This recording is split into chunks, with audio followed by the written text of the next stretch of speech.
Hello बच्चों, कैसे हैं आप? और कैसी चल रही है आपकी पढ़ाई? ये तो बहुत अच्छी बात है कि हम लोग प्रतिदिन सुबह 9 बजे से 10 बजे अपनी कॉपी और कलम के साथ मेरा दूरदर्शन मेरा विद्यालय कार्यक्रम देखने के लिए तैयार रहते हैं, जहां क्लास 6 से 8 की पढ़ाई होती है और साथ-साथ कुछ अन्य रोचक जानकारियां भी हमें मिलती हैं। कार्यक्रम में बताई जा रही इम्पोर्टेंट पॉइंट्स को हम नोट भी करते हैं ताकि बाद में उनका रिवीजन कर सकें। और हाँ बच्चों, एक बात और, हम लोग जो भी चीज़ें मेरा दूरदर्शन मेरा विद्यालय कार्यक्रम में सीखते हैं उसका अध्ययन अपनी किताब में ज़रूर करें। इससे उन चैप्टर्स को हम पूरी तरह समझ पाएंगे। आज हम लोग सबसे पहले सुनेंगे चंपारण सत्याग्रह से जुड़ी बातों को। उसके बाद हम लोग पढ़ाई करेंगे गणित की, जिसमें क्लास 6 एवं 7 के विद्यार्थी सीखेंगे दिए हुए कोण के बराबर कोण बनाना। उसके बाद क्लास 8 की कक्षा में हम पढ़ाई करेंगे सामाजिक अध्ययन की और जानेंगे उपनिवेशवाद एवं जनजातीय समाज भाग 1 के बारे में। तो चलिए शुरू करते हैं आज की क्लास मेरा दूरदर्शन मेरा विद्यालय के साथ। चंपारण सत्याग्रह की कहानी। पिछली बार हमने ये जाना कि गांधी जी 1917 में पहली बार पटना पहुंचे और वहां उनके पुराने सहपाठी मजरूल हक मिले। उन्होंने गांधी जी को मुजफ्फरपुर जाने का रास्ता बताया। गांधी जी ने मुजफ्फरपुर में कृपलानी जी के घर रुकना तय किया। कृपलानी जी ने अपने छात्रों को गांधी जी को स्टेशन से लाने की जिम्मेदारी दे दी थी। उस समय कृपलानी जी कुंवारे थे, हॉस्टल के एक रूम में रहते थे। वो भागे भागे प्रोफेसर मलकानी जी, जो कि हॉस्टल के प्रभारी थे, उनके यहाँ गए और गांधी जी को अपने यहाँ पे ठहराने की विनती करी। मलकानी जी खुशी खुशी राजी हो गए। श्रीमती मलकानी जी गांधी जी की आरती उतारना चाहती थी, लेकिन नारियल की कमी थी। तो फिर कृपलानी जी ने रात में पेड़ पर चढ़कर नारियल तोड़ा, जिससे उनके जांग में चोट भी आ गई। और वहां स्टेशन पर छात्रों ने पूरी ट्रेन छान मारी, पर गांधी जी कहीं नजर नहीं आए। छात्रों को कोई भी बैरिस्टर नुमा व्यक्ति दिखाई ही नहीं दे रहा था। और उधर गांधी जी और शुक्ल जी गाड़ी से उतरे और प्लेटफॉर्म पर कृपलानी जी का इंतजार करने लगे। बेचैनी से घूम रहे विद्यार्थियों को देखकर गांधी जी शुक्ल जी से बोले, आप जरा छात्रों से पूछें कि वो किसे ढूंढ रहे हैं।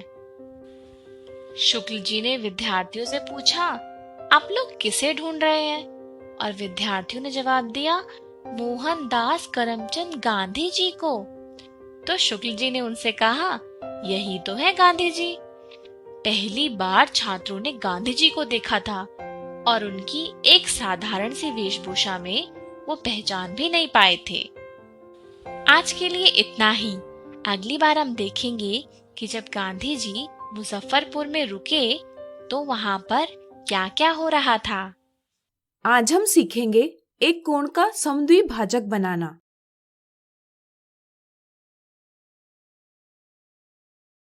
यहाँ केक का एक टुकड़ा है। जरा सोचिए, अगर हमें इसके 2 बराबर भाग करने होंगे तो यह हम कैसे करेंगे? सोचिए सोचिए। बिल्कुल सही। हम इस टुकड़े को इस प्रकार काट के इसके 2 बराबर भाग करेंगे। अब इस रेखा को देखिए। यह रेखा दिए कोण को 2 बराबर हिस्से में बांटती है।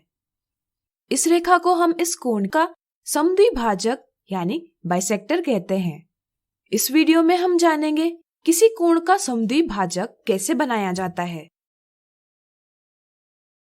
मान लीजिए हमें कागज के किसी कोण को विभाजित करना है, तो हम कोण की भुजाओं को एक के ऊपर एक सटीक रूप में रखेंगे, जिससे हमें कागज में एक मोड़ प्राप्त होगा।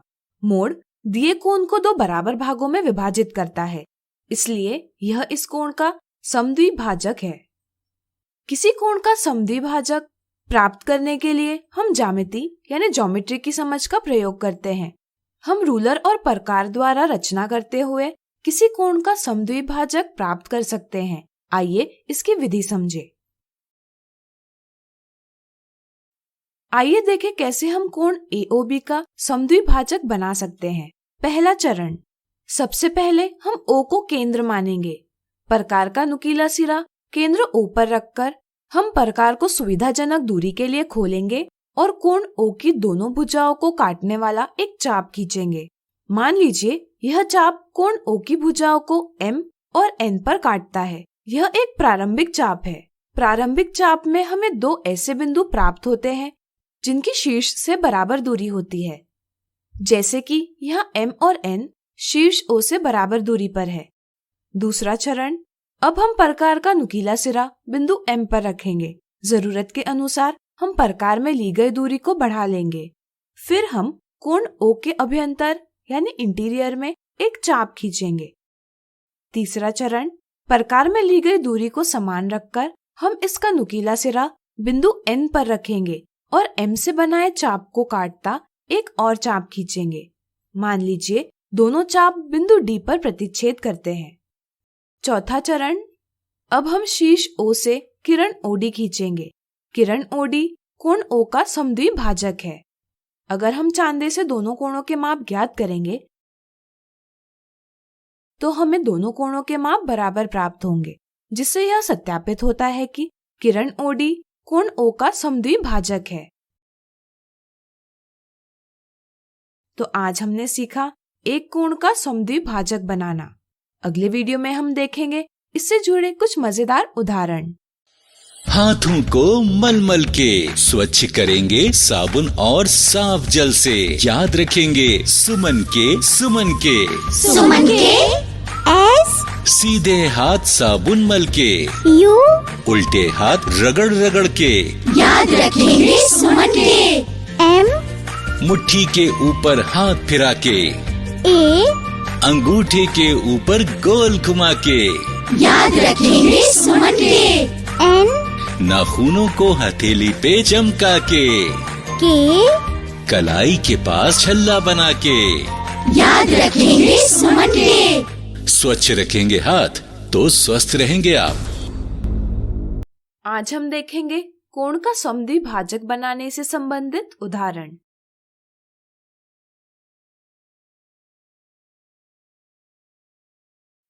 एक 140 डिग्री माप वाले कोण यानी एंगल की रचना कीजिए और उसे समद्विभाजित यानी बाइसेक्ट कीजिए।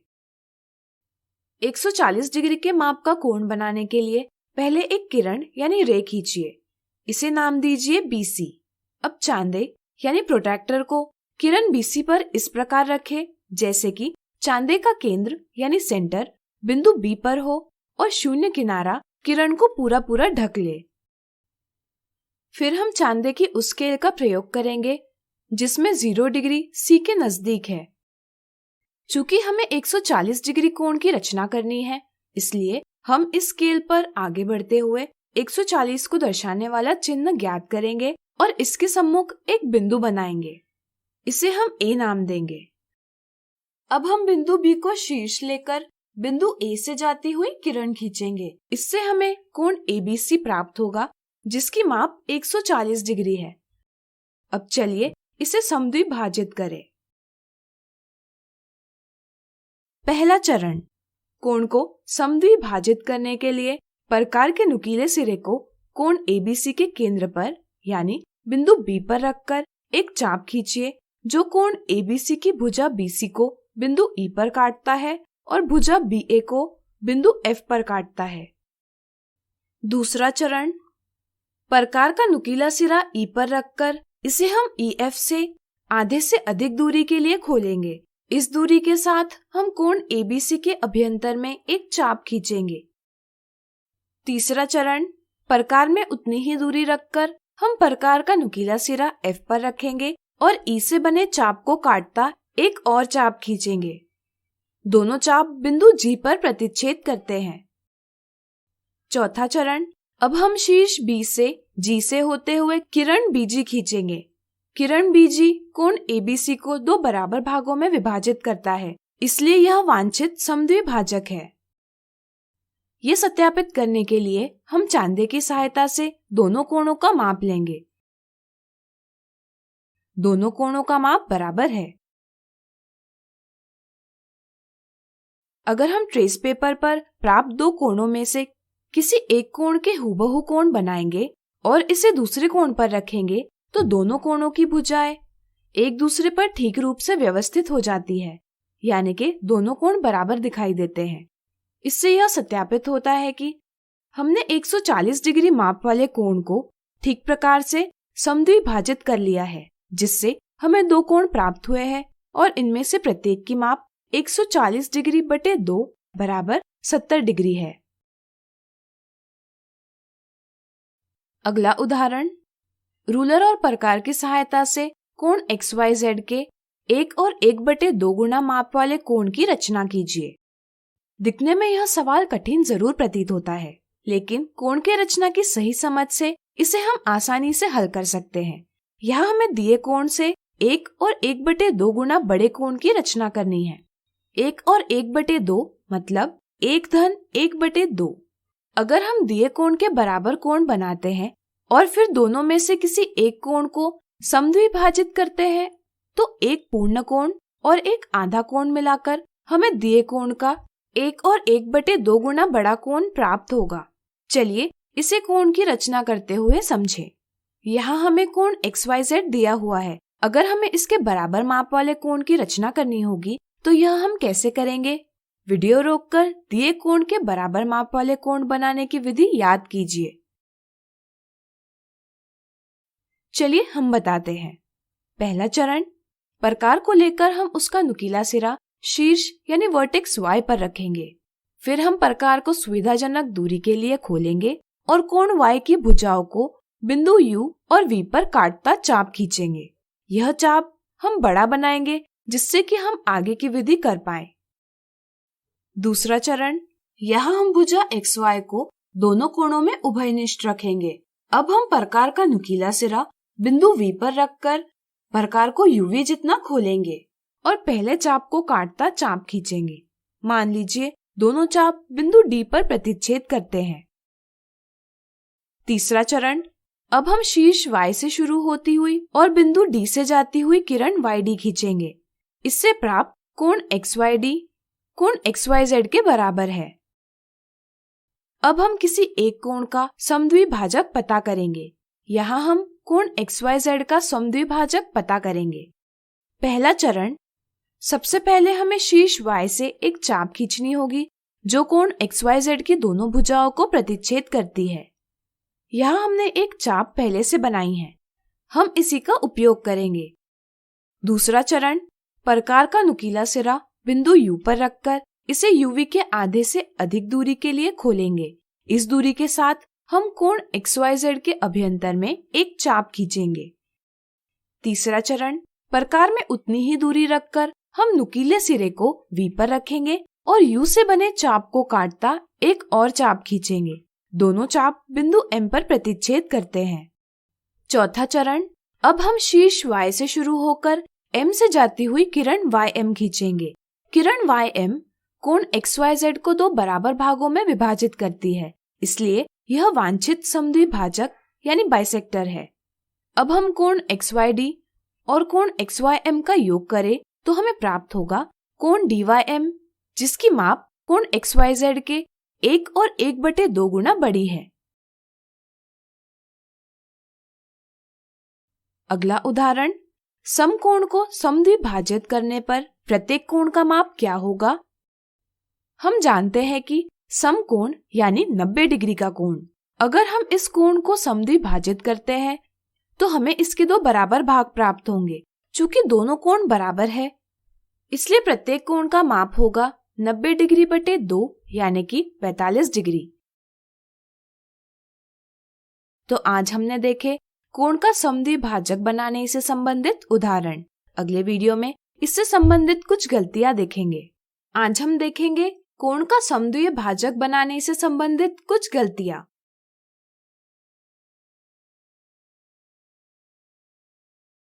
गलती 1, कुछ बच्चे समद्विभाजक यानी बाइसेक्टर ज्ञात करने की विधि को ठीक से समझ नहीं पाते, इसलिए वे चांदे के उपयोग से कोण की माप ज्ञात करते हैं और इस माप के आधे माप पर बिंदु बनाते हैं। फिर शीर्ष यानी वर्टेक्स और इस बिंदु से जाती हुई किरण खींचते हैं। उन्हें रचना द्वारा समद्विभाजक ज्ञात करना कठिन प्रतीत होता है, इसलिए वे रचना द्वारा समद्विभाजक ज्ञात करना टालते हैं। ध्यान रहे, रचना द्वारा समद्विभाजक की समझ होना बहुत जरूरी है। मान लीजिए हमें 63 डिग्री के कोण का समद्विभाजक ज्ञात करना है। यदि हम देखें तो 63 डिग्री का आधा 31.5 डिग्री है। इसे चांदे पर सटीक रूप से ज्ञात कर पाना कठिन है। ऐसी स्थिति में हम 63 डिग्री का कोण खींचकर रचना द्वारा इसका समद्विभाजक अधिक सरलता से और सटीक रूप से ज्ञात कर सकते हैं। गलती 2, कभी कभी कोण का समद्विभाजक ज्ञात करते समय बच्चे कोण की भुजाओं को काटता चाप खींचते हैं, लेकिन आगे की विधि करते समय गलतियां करते हैं। जैसे यहाँ कोण ABC का समद्विभाजक ज्ञात करना है। इसके लिए बच्चे इस प्रकार का चाप बनाते हैं जो BC को D पर और AB को E पर प्रतिच्छेद यानी इंटरसेक्ट करता है। फिर वे प्रकार को D पर रखते हैं और कोण ABC के अभ्यंतर यानी इंटीरियर में एक और चाप खींचते हैं। इसी तरह वे प्रकार का नुकीला सिरा E पर रखकर चाप खींचने की कोशिश करते हैं। यहाँ वे देखते हैं कि E से बनने वाला चाप D से बनाए चाप को प्रतिच्छेद नहीं करेगा, इसलिए वे प्रकार की दूरी में बदलाव करते हैं और बिंदु F पर प्रतिच्छेद करने वाला चाप बनाते हैं। फिर किरण BF बनाते हैं और बताते हैं कि BF कोण ABC का समद्विभाजक है। क्या आप बता सकते हैं यहाँ क्या गलती हुई? सोचिए। बिल्कुल सही, यहाँ प्रकार की दूरी में बदलाव करना गलत है। ध्यान रहे, जब आप कोण की भुजाओं को काटता चाप बना ले, उसके बाद में DE के आधे से अधिक दूरी प्रकार में ले। इससे आप दोनों प्रतिच्छेदन बिंदुओं से एक दूसरे को काटता चाप खींच पाएंगे। गलती 3, कुछ बच्चे यह समझ नहीं पाते कि कोण ABC की भुजाओं को काटता प्रारंभिक चाप खींचने के बाद प्रकार में प्रतिच्छेदन बिंदुओं की दूरी के आधे से अधिक दूरी लेना क्यों आवश्यक होता है। ध्यान रहे, यह इसलिए जरूरी है जिससे कि भुजाओं के प्रतिच्छेदन बिंदुओं से बनाए जाने वाले दो चाप एक दूसरे को कोण के अभ्यंतर में प्रतिच्छेद करें। अगर आधे से कम दूरी रखी जाए तो चाप एक दूसरे को प्रतिच्छेद नहीं करेंगे। तो आज हमने देखी कोण के समद्विभाजक बनाने से संबंधित कुछ गलतियां। बच्चों, आज हम सामाजिक विज्ञान विषय के इतिहास विषय के अंतर्गत चौथे अध्याय उपनिवेशवाद एवं जनजातीय समाज के संदर्भ में अध्ययन करेंगे। इसके पहले आपने देखा होगा कि भारत में ब्रिटिश शासन की स्थापना कैसे होती है और भारत के गांव-गांव तक अपनी अर्थव्यवस्था को सुदृढ़ करने के लिए कैसे लगान की व्यवस्था एवं अपनी आर्थिक व्यवस्था को मजबूत करने का प्रयास ब्रिटिश शासक के द्वारा किया जाता है। अब हम इस पाठ के अंतर्गत उपनिवेशवादी उन विशेषताओं और स्थितियों का अध्ययन करेंगे जो हमारे वनवासी समाज के लोगों को भी प्रभावित करता है, जिसे हम आदिवासी के रूप में जानते हैं।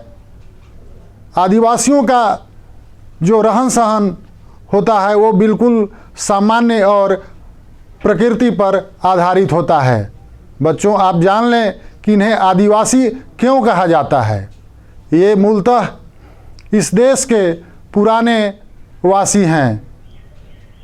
सबसे पुराने वासी होने के कारण इन्हें आदिवासी कहा जाता है। इनका जीवन बड़ा ही सरल और सादा होता है। ये अपनी व्यवस्था की समस्त चीज़ों के लिए अपने वन पर या जिस वन या जंगल में ये रहते हैं उस पर पूरी तरह आश्रित होते हैं। ये आदिवासी समाज के लोग अपनी आवश्यकताओं की पूर्ति के लिए पूर्णतः जंगलों पर एवं उससे जुड़े हुए संसाधनों पर आश्रित होते थे। ये अपनी खेती के लिए भी जंगल की ज़मीनों को जोतकर उसमें खाद्यान्न का उत्पादन किया करते थे। खास करके आप लोगों को मैं झूम खेती के बारे में बताना चाहता हूँ, जिसे घुमंतु कृषि के रूप में भी जाना जाता है। अब झूम खेती क्या है और कैसे होता है, इस संदर्भ में आप जान लें। ये वनवासी भाई आदिवासी जो एक जगह से दूसरे जगह खेती करने की जो प्रक्रिया होती है इनके, वो घुमंतु या झूम खेती कहते हैं। जैसे ये जंगल की ज़मीन को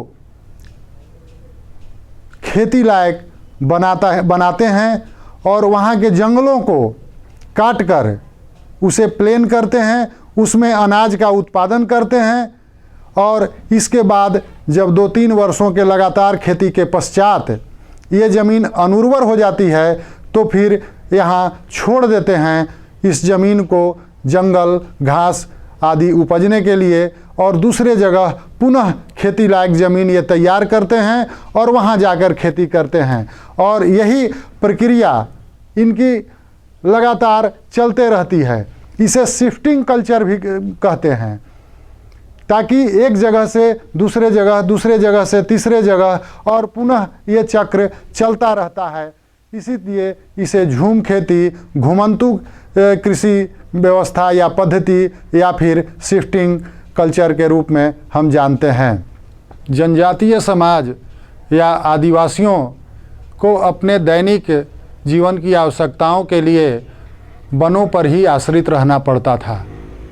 चाहे वो पशुओं के लिए चारे की व्यवस्था हो या खाने के लिए कंदमूल फल की व्यवस्था हो, उन्हें जंगलों से विभिन्न प्रकार के खाने के लिए फल फूल आदि प्राप्त होते थे। इसके अतिरिक्त शहद या फिर शिकार करने के लिए वो जंगलों पर पूर्णतः निर्भर रहते थे। इन जंगलों से जो उन्हें कंदमूल, शहद, रेशम आदि के रूप में जो प्राप्त होता था, उसे वे बाज़ार में बेचकर अपनी आवश्यकताओं की पूर्ति भी किया करते थे। जैसे अगर शहद बेचने वो बाज़ार में जाते हैं और उससे जो राशि उन्हें प्राप्त होती है, उससे वे नमक, तेल आदि वस्तु खरीदकर अपनी दैनिक आवश्यकताओं की पूर्ति किया करते हैं। ऐसी परिस्थितियों में हम देखते हैं जनजातीय समाज के लोग अपने जीविका के लिए, अपने जीवन के निर्वहन के लिए पूर्णतः जंगलों पर ही आश्रित थे। चाहे उन्हें शिकार करना हो या फिर अपने उद्योग धंधों के लिए सामग्री इकट्ठी करनी हो, वो पूर्णतः जंगलों पर ही आश्रित होते थे। चाहे वो रेशम का उद्योग हो, लाह का उद्योग हो, वो सब जंगलों से ही प्राप्त करते थे और जंगल से प्राप्त इन रॉ मटेरियल्स से को बाज़ार में ले जा कर के बेचते थे। बाज़ार में जाने के बाद इनका मूल्य व्यापारियों के द्वारा बहुत नहीं आंका जाता था। सस्ते दामों पर व्यापारी इनके माल को खरीदकर बाज़ार में बेचते थे और काफ़ी मुनाफा कमाते थे। इनकी महिलाएं भी जंगलों से प्राप्त रॉ मटेरियल पर ही अपने उद्योग धंधों को चलाया करती थी। छोटी मोटी जो कुटीर उद्योग छोटा मोटा इनका चलता था, वो जंगलों से प्राप्त पत्तियों के सहारे, चाहे वो चटाई बुनना, लकड़ी बुनना, लकड़ी के माध्यम से या बांस के माध्यम से दौरी, जिसे आप बट्टा दौरी आदि के रूप में जानते हैं, उसे बुनना और बाज़ार में बेचना, ये पूर्णतः जंगलों पर ही आश्रित थे। इनका जीवन वन पर ही आश्रित था। अगर इनके जीवन में वन न हो तो इनका जीवन बिल्कुल शून्य था। ये आत्मनिर्भर थे, यहाँ तक कि अपने रोग या बीमारियों के निदान के लिए पूर्णतः जंगलों से प्राप्त जड़ी बूटियों पर ही ये आश्रित हुआ करते थे।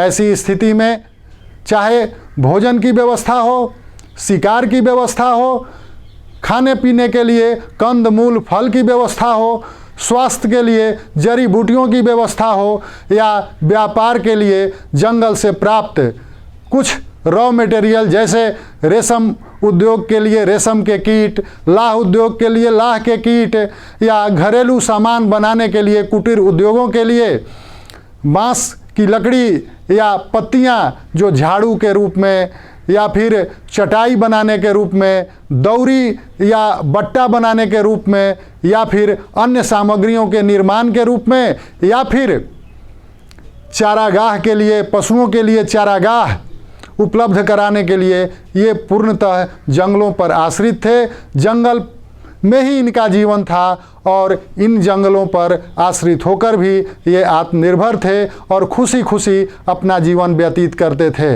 इनके द्वारा जो झूम खेती की जाती थी, जगह जगह पर बदल बदल करके जो खेती होती थी उसे झूम खेती कहते थे।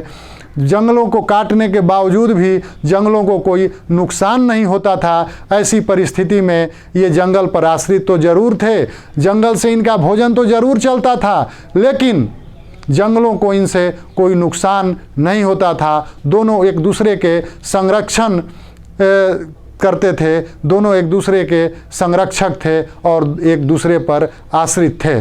बच्चों, आपने अभी आदिवासियों जनजातियों के जीवन को देखा, कैसे वो जंगलों पर आश्रित होकर के अपना जीवन यापन करते थे। लेकिन जब से ब्रिटिश राज की स्थापना हुई और लगान की नई व्यवस्था सामने आई, तो अब न उनका जंगल अपना रहा और न जंगलों पर वो अधिकार उनका अपना रहा। धीरे धीरे जो नई व्यवस्था लगान की आई, वो सारी व्यवस्थाएं अंग्रेज़ों की लगान व्यवस्था के अंतर्गत आ गई।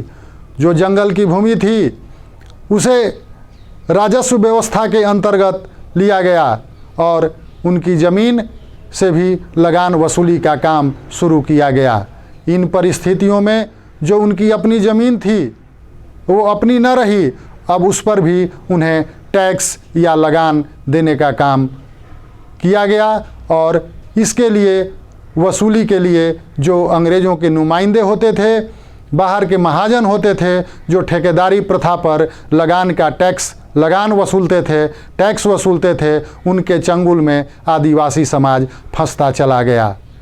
इन परिस्थितियों में जब आदिवासियों की ज़मीन लगान व्यवस्था के अंतर्गत चली गई, तो ये जब अपना टैक्स चुकाने में पूर्णतः समर्थ नहीं हुआ करते थे, तो वैसी स्थिति में इन्हें महाजनों से कर्ज लेना पड़ता था और अंततः ये महाजनी व्यवस्था के भी शिकार हो गए। आपको पिछले अध्याय में जैसा कि मैंने बताया है कि दक्कन के दंगे में किस तरह से महाजनों की लाल बही को, लाल डायरी को आम लोगों ने जलाया था, वो व्यवस्था जनजातीय समाज में भी चली आई और इन महाजनों का प्रभुत्व समाज में इतना बढ़ गया, आदिवासी समाज पूर्णतः इनके कब्जे में चला गया, इनके कर्ज के बोझ तले दब गया। इनकी ज़मीन जो है वो महाजनों के द्वारा ले ली गई। इनके पास कोई साधन नहीं था जिससे कर्ज ये चुकाएं। इनके हल बैल जो भी संसाधन थे वो सभी महाजनों के गिरफ्त में चले गए। ऐसी परिस्थिति में महाजनों से जो कर्ज ये लिए थे उस कर्ज को चुकाने के लिए इन्हें बेगारी करना पड़ा। बेगारी का अर्थ आप समझते हैं बच्चों? बेगारी का अर्थ होता है कि बिना मजदूरी के काम करना, वही बेगारी कहलाता है। इन्हें बिना मजदूरी के महाजनों की ज़मीन पर काम करना पड़ा, जिससे इन्हें न मजदूरी मिलती थी और न ही कोई इन्हें संसाधन मिलता था। ऐसी स्थिति में इनका जीवन यापन करना भी काफ़ी कठिन होता चला गया। इसके साथ ही साथ ये बंधुआ मजदूरी करने को भी बाध्य हो गए। बंधुआ मजदूरी से आप समझते हैं क्या है? बंधुआ मजदूर वह होता है कि जो महाजनों से, अपने मालिकों से कुछ धनराशि या सुविधा के लिए कुछ सामग्री लेता है और उसके बदले में ये तब तक उससे बंधकर, उस मालिक के डोर से बंधकर चूँकि वो कर्जदार होता है मालिक का, उससे बंधकर उसी के घर में काम करता है, दूसरे जगह काम करने की आज़ादी इसे नहीं होती है। इस परिस्थिति में मालिक इसे खाने के लिए, इसकी सुविधा के लिए जो देता है वही इसे रखना पड़ता है। वो बंधुआ मजदूरी, इन आदिवासियों को बंधुआ मजदूरी के तहत काम करना पड़ा। धीरे धीरे इनकी आर्थिक स्थिति खराब होती चली गई।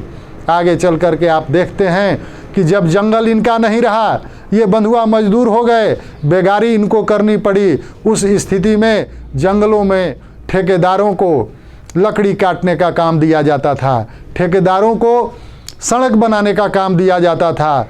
उस लकड़ी काटने के काम में, सड़क बनाने के काम में ये ठेकेदारों के मजदूर के रूप में काम करते थे। ऐसी स्थिति में इन्हें मजदूरी तो मिलती थी जिससे इनका जीवन यापन हो जाता था, लेकिन अगर किसी तरह की बीमारी हो गई, अन्य कोई ज़रूरत हो गया, उस ज़रूरत को पूर्ति करने के लिए इनके पास कोई अधिशेष सामग्री या धन नहीं होता था। उस परिस्थिति में ये गरीबी का जीवन जीने को मजबूर होते थे। लकड़ियों को काटने के लिए जो ठेकेदार हुआ करते थे, उस समय रेल लाइन बिछाने का काम बड़ा तेज़ी से चल रहा था और रेल लाइन के लिए स्लीपर बनाए जाते थे। स्लीपर का मतलब आप समझते हैं? कभी आपने रेल की पटरी को देखी है?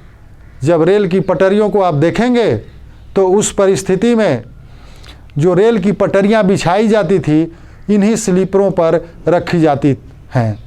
पहले रेल की पटरियों के नीचे लकड़ी के मजबूत स्लीपर हुआ करते थे, जो खास करके सागवान और सखुआ का हुआ करता था, लेकिन अब धीरे धीरे लकड़ियों की कमी के कारण वो अब कंक्रीट का स्लीपर बनाया जाने लगा। आप जहाँ कहीं भी जाएंगे आज के तारीख में कंक्रीट के स्लीपर आपको मिलेंगे, लेकिन उस समय कंक्रीट के स्लीपर बनाने की परंपरा या प्रथा नहीं थी।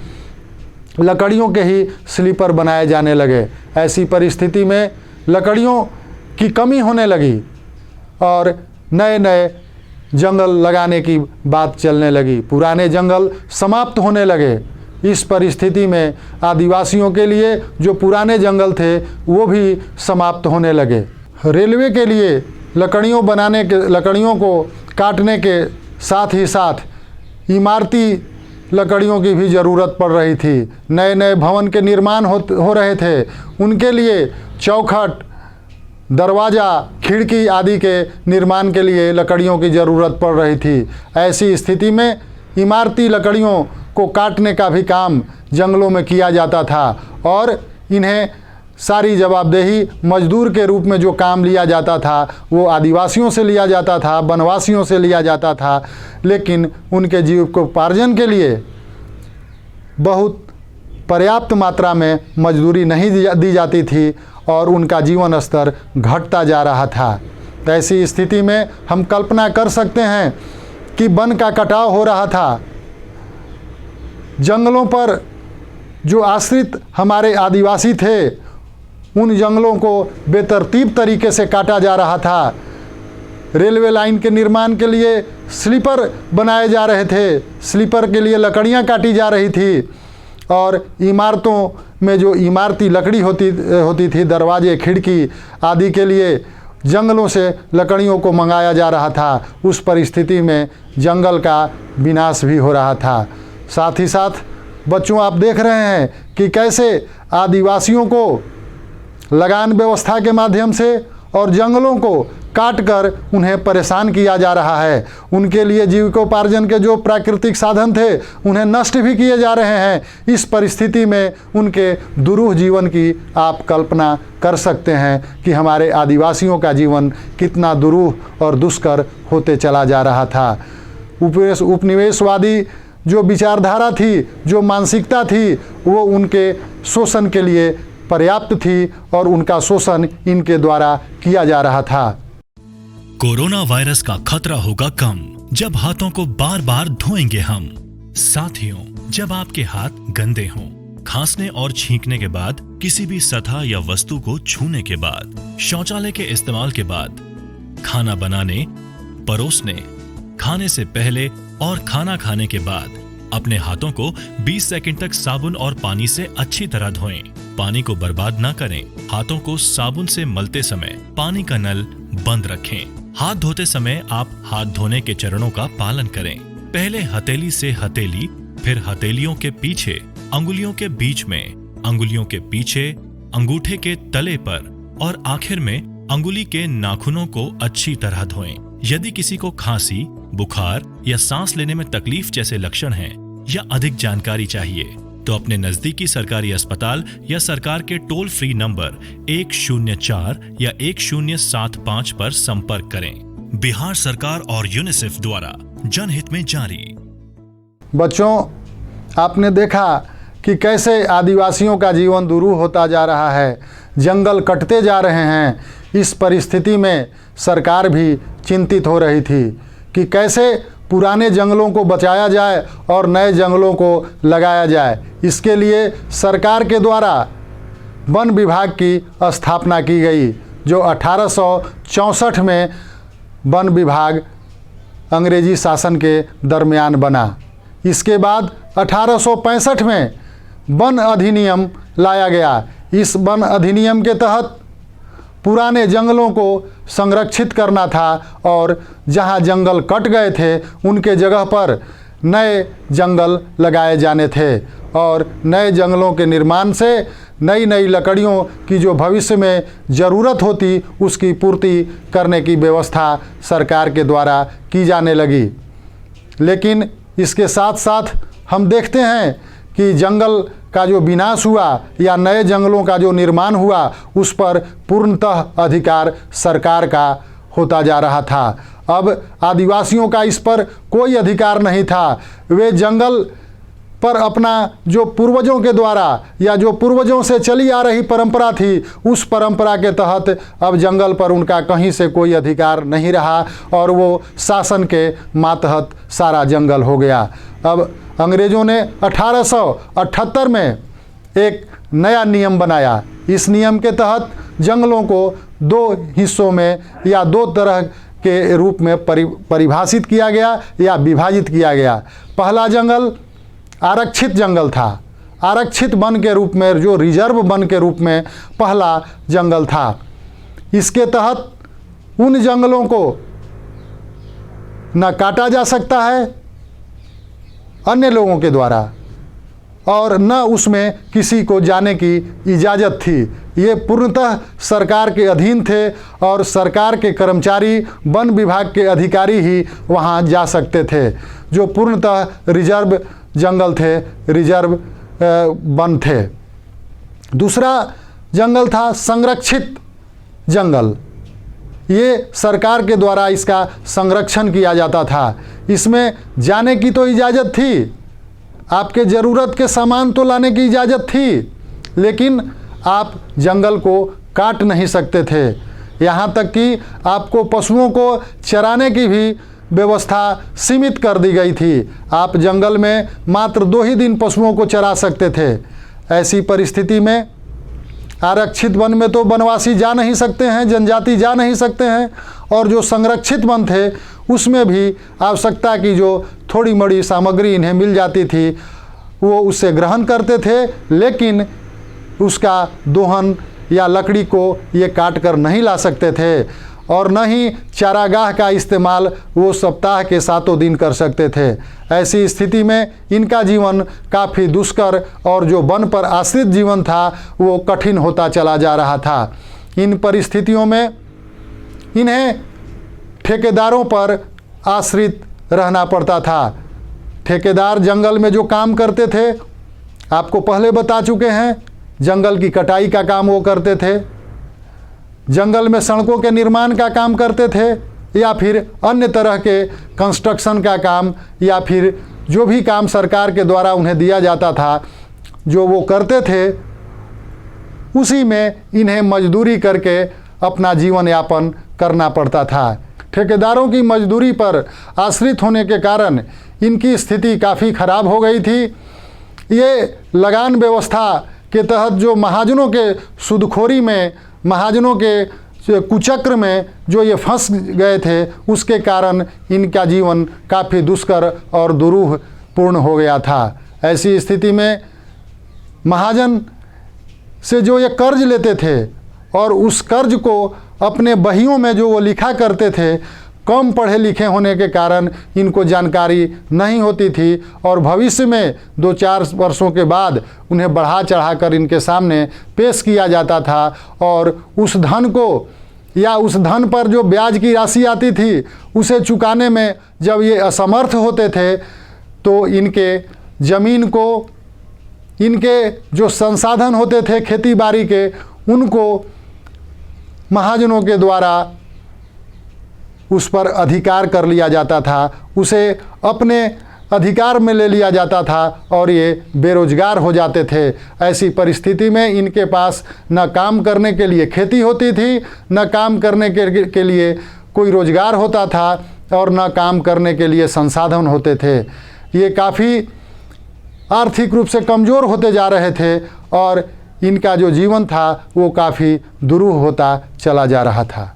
आदिवासी अपने दुरूह और दुष्कर जीवन से निजात पाने के लिए अपने जगह से काफ़ी दूर शहरों में भी काम करने के लिए या अन्य कार्यों के लिए भी जाने लगे। ऐसी स्थिति में इन्हें खाद्यान्न में, जहाँ कोयला खाद्यान्न या फिर अन्य चीज़ों के जो खाद्यान्न होते थे जैसे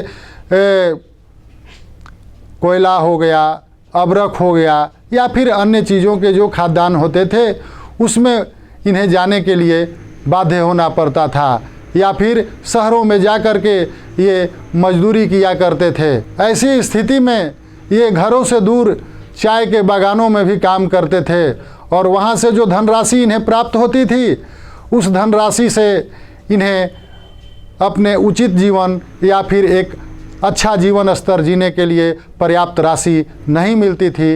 ये अपने परिवार को उनके किस्मत पर जंगलों में छोड़ देते थे और जब लौटते थे तो कुछ राशि जो इन्हें मिलती थी उससे अपने परिवार की स्थिति में थोड़ा सुधार, कभी कपड़ा, कभी कुछ दवा या अन्य चीज़ों में ये अपने परिवार पर खर्च करते थे।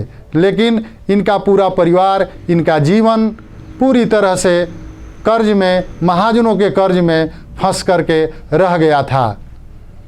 अब मैं आपको ये बताना चाहता हूँ कि इन महाजनों को इनके जीवन स्तर को सुधारने के लिए या जीवन स्तर को सुधारने के नाम पर ईसाई मिशनरियों का भी जत्था इनके बीच आता था, लेकिन उनका मूल काम इनका धर्मांतरण था और ये कहते थे कि प्रभु यीशु ने हमें आपके जीवन स्तर को ऊंचा उठाने के लिए भेजा है। लेकिन इनका मूल मकसद होता था ईसाई धर्म का प्रचार प्रसार करना। अंग्रेजी राज की जो व्यवस्था होती थी उस व्यवस्था के तहत इन्हें ढालना और इन्हें महाजनों के चंगुल में जो ये फंसे होते थे, महाजनों को समर्थन करना जो अंग्रेजी राज के नुमाइंदे के रूप में काम करते थे। ये ठेकेदारों और उन बनवासी गरीबों के बीच बिचौलिए का काम करते थे, न कि इनके जीवन स्तर को ऊंचा उठाने का काम करते थे। धीरे धीरे हमारे आदिवासी समाज के बहुतायत या कुछ लोग जब ईसाई मिशनरियों के धर्म जाल में फंसे और इन्हें कोई लाभ न होकर के नुकसान ही होने लगा, तो उस परिस्थिति में इन्हें अंग्रेजी राज, महाजनों और ईसाई मिशनरियों के विरोध में आगे आना पड़ा। उनके विरुद्ध यहाँ तक कि सशस्त्र संघर्ष भी इन्हें करना पड़ा और अपने धर्म, अपने आचरण या फिर अपनी परंपरा के अनुसार इन्हें जीवन जीने के लिए अंग्रेज़ों से, अंग्रेजी राज से या उस समय की व्यवस्था से लड़ना पड़ा और अंततः ये विद्रोह पर उतारू हो गए। बच्चों, आपको मैं बता दूं कि वैसे महाजन जो इनका शोषण करते थे, जो बाहर से आए हुए व्यापारी थे, इनके संसाधनों का दुरुपयोग करते थे और इन्हें मजबूर कर देते थे बेगारी के लिए या बंधुआ मजदूरी के लिए, उनके विरुद्ध ये काफ़ी हिंसक भी कभी कभी हो जाया करते थे। उन महाजनों को या बाहर से आए हुए लोगों को या गैर आदिवासियों को ये दीकू कहा करते थे। दीकू का मतलब ये होता है कि जो गैर आदिवासी हैं या आदिवासी समुदाय, वनवासी समाज के बाहर के लोग हैं, उनको दीकू कहा जाता है। लेकिन ये सभी दीकुओं के विरुद्ध नहीं थे। जो इनके साथ मिलजुल करके काम किया करते थे, इनके साथ जो इन्हीं की तरह का जीवन व्यतीत करते थे, उनके ये विरुद्ध नहीं थे। उनसे ये ताल से ताल मिलाकर, कदम से कदम मिलाकर, उनके सुख दुख में सहयोग करते हुए उनके साथ ये जीवन यापन करते थे। उनके विरुद्ध कभी ये हिंसक नहीं हुआ करते थे। उनके विरुद्ध कभी इन्होंने कोई आंदोलन नहीं किया, बल्कि अपने समाज में उन्हें आत्मसात करने का भी काम किया। हालांकि उन महाजनों के विरुद्ध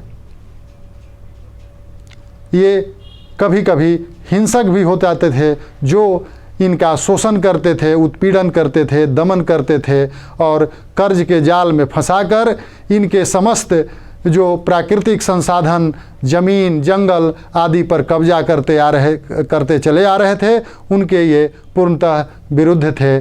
और उनके विरुद्ध इन्होंने एक सशक्त आंदोलन भी किया, जो भारत के हर कोने में, चाहे वो पूर्वोत्तर का इलाका हो या फिर बिहार का इलाका हो, तत्कालीन बिहार जो आज झारखंड के रूप में जाना जाता है, या फिर दक्षिण भारत का आंध्र प्रदेश का इलाका, तेलंगाना का इलाका या महाराष्ट्र का कुछ भाग, गुजरात के इलाके या मध्य प्रदेश के इलाके, सभी जगह के आदिवासियों ने अंग्रेज़ों, महाजनों के विरुद्ध एक सशस्त्र और मजबूत संघर्ष किया।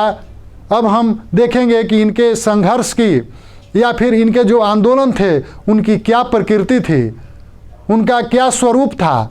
उस स्वरूप के संबंध में हम जानने का प्रयास करेंगे।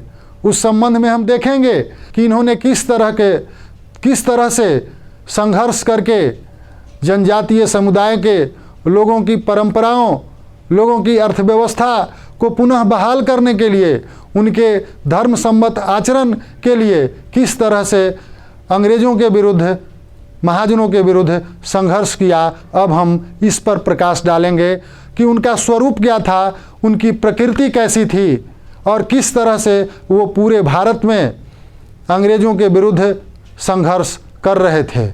बच्चों, अभी तक आपने आदिवासियों की स्थिति को समझा, उनके शोषण को आपने जाना, लेकिन उस शोषण के विरुद्ध आदिवासियों के द्वारा जगह जगह पर विद्रोह होने लगे, जगह जगह पर उसका विरोध होने लगा। आप देखेंगे कि दक्षिण भारत के इलाके में जहाँ महाजनों के द्वारा उनका शोषण हो रहा था, उनका उत्पीड़न हो रहा था, वहाँ समस्त आदिवासी समुदाय के लोग, खास करके भील, गोंड आदि लोगों ने इकट्ठा होकर उनका विरोध करना उचित समझा। कहीं कहीं पर जो लगान की रकम जो अंग्रेज़ों के द्वारा वसूल की जा रही थी, उसका विरोध होने लगा। इस परिस्थितियों में कहीं कहीं धर्म परिवर्तन के जो काम किए जा रहे थे ईसाई मिशनरियों के द्वारा, उसका विरोध होने लगा।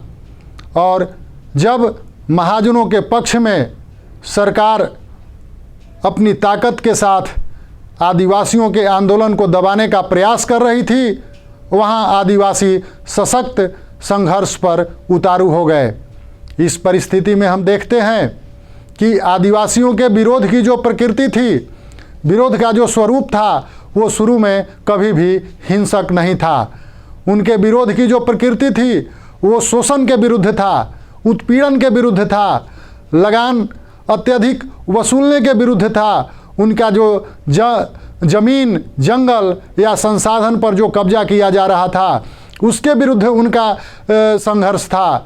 उनके धर्म को, उनके सामाजिक जो परंपराएं थी, मान्यताएं थी, उसको जो छत बिछत किया जा रहा था, उन परंपराओं को तोड़ा जा रहा था, उसके विरुद्ध उनका संघर्ष था।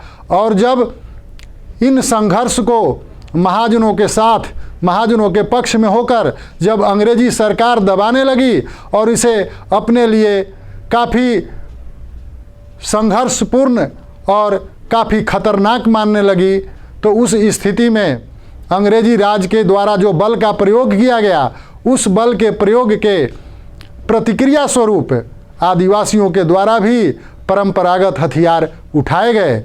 ऐसी स्थिति में इन्होंने अपने मान सम्मान, अपने धर्म, अपने जो पुरानी अर्थव्यवस्था थी, जो पुरानी परंपराएं थी, उसके लिए आदिवासियों ने संघर्ष किया, सशस्त्र संघर्ष भी किया जहां ज़रूरत पड़ी। हालांकि गांधीवादी तरीकों को भी अपनाया गया। आप बिहार के या फिर आज के छोटा नागपुर के इलाके में देख सकते हैं, ताना भगत आंदोलन या फिर अन्य आंदोलनों को आप देख सकते हैं, जिसका हम आगे अध्ययन करेंगे। आप बिरसा मुंडा के आंदोलन को देखेंगे, जो धर्म सम्मत आचरण के साथ जो ईसाई मिशनरियों के द्वारा धर्म परिवर्तन का कार्य किया जा रहा था, उसके विरुद्ध आंदोलन था। भीलों का आंदोलन, गोंडों का आंदोलन या फिर अन्य आंदोलन जो आदिवासियों के जो मूल स्वभाव थे या जो मूल स्थिति थी, उसको समूल नष्ट करने का जो प्रयास अंग्रेजी सरकार और महाजनों के द्वारा किया जा रहा था, उसके विरुद्ध इनका संघर्ष था। इनके संघर्ष की प्रकृति बिल्कुल लोकतांत्रिक थी, और जब सरकार के द्वारा इन्हें दबाया जाने लगा, सत्ता की ताकत से दबाया जाने लगा, तब ये विरोध में हथियार को इन्होंने उठाया और कहीं कहीं जहाँ तहाँ इनका जो विरोध हुआ वो हिंसक विरोध हो गया और वो आंदोलन हिंसा का रूप धारण कर लिया। तो आशा करती हूँ बच्चों, आज के एपिसोड में आपने जरूर कुछ नया सीखा होगा। आप अपने विचार हमें स्क्रीन पर दिए गए व्हाट्सएप नंबर 9431043527 या ईमेल आईडी bepcddprogram@gmail.com पर भेज सकते हैं। और हाँ, आप मेरा दूरदर्शन मेरा विद्यालय कार्यक्रम को कभी भी बिहार शिक्षा परियोजना परिषद के YouTube चैनल पर देख सकते हैं।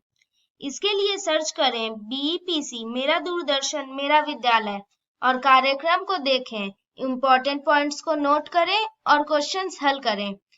इसके अलावा इसके सारे एपिसोड बिहार शिक्षा परियोजना परिषद की वेबसाइट पर डिजिटल लर्निंग सेक्शन में भी उपलब्ध है।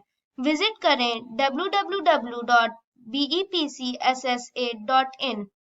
और आपको तो पता ही है कि आप खुद से लिखी कविताएं, कहानियां, पेंटिंग्स या इनके 2 से 3 मिनट के वीडियो भी हमें स्क्रीन पर दिए गए व्हाट्सएप नंबर या ईमेल आईडी पर अपना नाम, कक्षा, विद्यालय का नाम, प्रखंड और जिले के नाम के साथ भेज सकते हैं। हम चुने गए एंट्रीज को आने वाले एपिसोड में प्रसारित भी करेंगे। तो घर पर रहें, पढ़ते रहें, बढ़ते रहें। मिलते हैं अगले एपिसोड में। बाय बाय बच्चों।